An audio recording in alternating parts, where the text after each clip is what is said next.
C'est un journal britannique anglais qui nous informe, le Daily Mail, que la NASA vient de découvrir une planète super Terre. Ça veut dire, on a découvert une autre planète, c'est la même chose comme la Terre. Mais cette planète-là est 2 fois, non, 4 fois plus grosse que la Terre.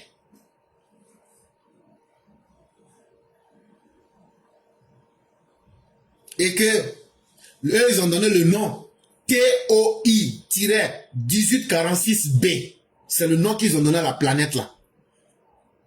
Maintenant, comment on fait pour aller là-bas? Pour aller là-bas, là, il faut 154 années-lumière. La vitesse de la lumière par seconde, là. Quand tu trouves la vitesse de la lumière, là, il faut multiplier ça en termes d'années par 154.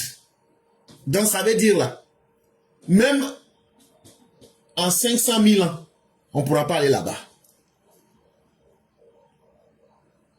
Ça, c'est un. De deux, si Dieu aimait quelqu'un là, Dieu aimait Jésus. Jésus là, il a été crucifié sur la terre. Chez vous les musulmans, vous dites que le prophète là, c'était le bien-aimé du bon Dieu. Mais son corps, son cadavre est sous la terre. Les gens pensaient qu'on va aller sur Mars. Se déplacer pour aller explorer, c'est possible. Mais aller y vivre, je ne crois pas. C'est un grand défi que je mets face à la science. Parce que nous sommes faits, nous là, notre organisme, on ne peut pas vivre en dehors de nos systèmes. C'est sur la terre que nous vivrons. Et c'est ici que nous mourrons. Et puis dans notre univers là est trop petit. Demandez à ceux qui font les voyages astro, ils vont vous dire que notre univers là est trop petit. Dans notre univers là, nous sommes dans notre propre dimension, dans notre réalité. On ne peut pas aller dans d'autres dimensions. Alors que ce que nous considérons comme un vide là, il y a des choses là-bas. Ce que nous on considère comme notre vide là, c'est une réalité avec d'autres formes de vie.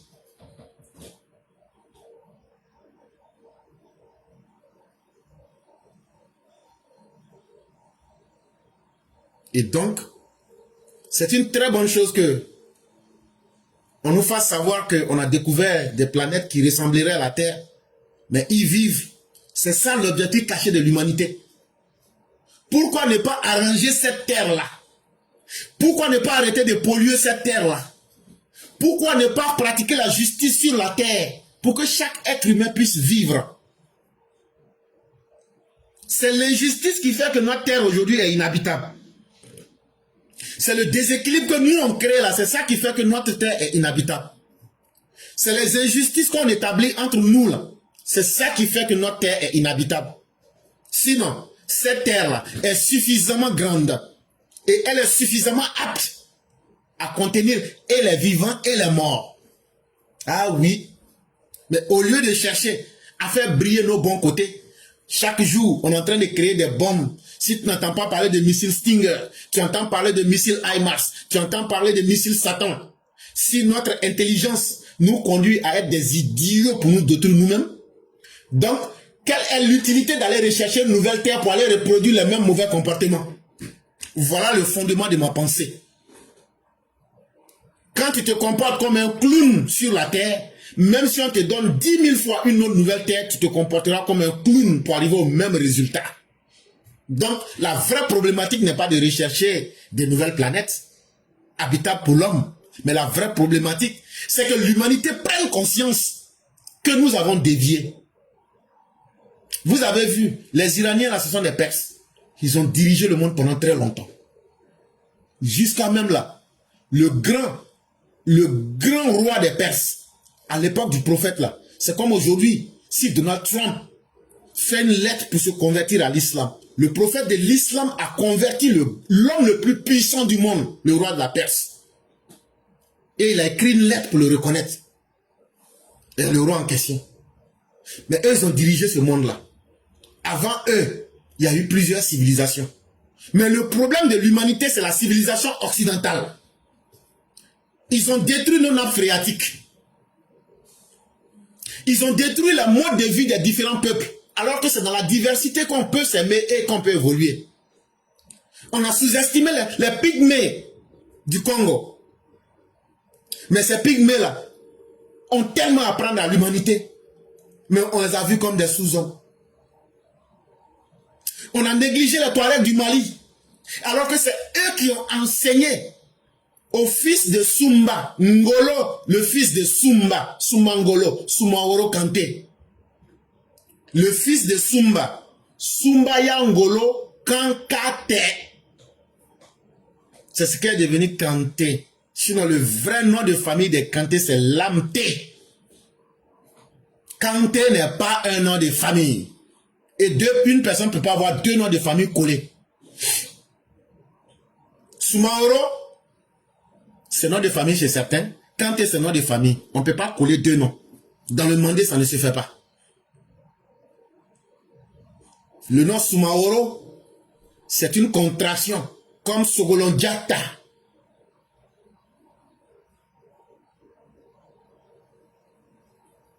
C'est la même chose. Sundiata de Sogolon. Sogolondiata. Sogolon Diata. C'est la même chose. Dans le Mandé, quand tu réussis, on colle le nom de ta maman. Pour dire que ta maman, elle a bien accouché. Bon, Soumaoro Kanté que vous voyez là, c'est vrai, il n'était pas un enfant de cœur, mais il a apporté des grandes choses. À un moment dans le Mandé, tout le monde était devenu dozo. C'est lui qui a mis la rigueur dans le Mandé pour dire, allez travailler la terre. Et le détachement qu'il a mis en place s'appelle le Wolobanton. Vous qui dites que vous connaissez le Mandé là, venez, on va parler du Mandé. Bandigna que vous êtes. Vous naissez dans un pays maboulien qui s'appelle le Mali, vous vous levez, c'est non les enfants du Mandé. Et c'est comme ça qu'il a pu rétablir la balance pour amener les gens à aller à l'agriculture. Et à leur faire payer des impôts qu'ils ont appelés le Nisongon, le prix de vie. Et comment le Nisongon vient? Parce que les Touaregs qui lui ont enseigné l'art de se battre, il a fait une école où tu devrais passer 7 ans au minimum, où il y avait plus de 1000 arbres avec des connaissances mystiques que tu devrais prendre. Quand on vient négliger ces personnes aujourd'hui, parce que nous on est couché à Bamako, on ne respecte même pas l'histoire. L'Occident n'a pas respecté l'histoire du monde. Ils ont tout bafoué sur leur chemin. Aujourd'hui on se retrouve à dire il faut devenir écologiste. Il faut devenir tatata.